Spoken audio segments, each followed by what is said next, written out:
өзгөчө өнөрү бар иттер.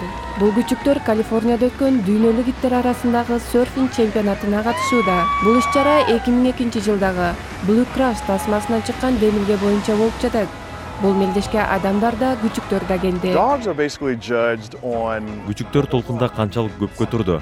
Толкун чоң же кичине болду деп сынайбыз. Тактада коркпой турганын жана стилин сынайбыз. Толкундар кээде аябай чоң болот, кээде анчалык болбойт.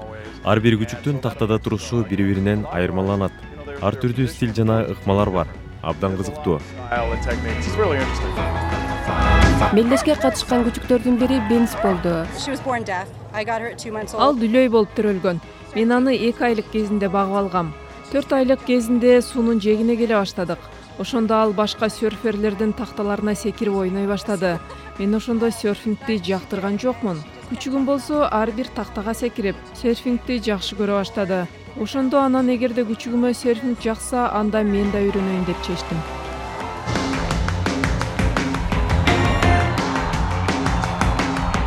Айрым серфер күчүктөрдүн ийгиликтерине аябай кол чабышты.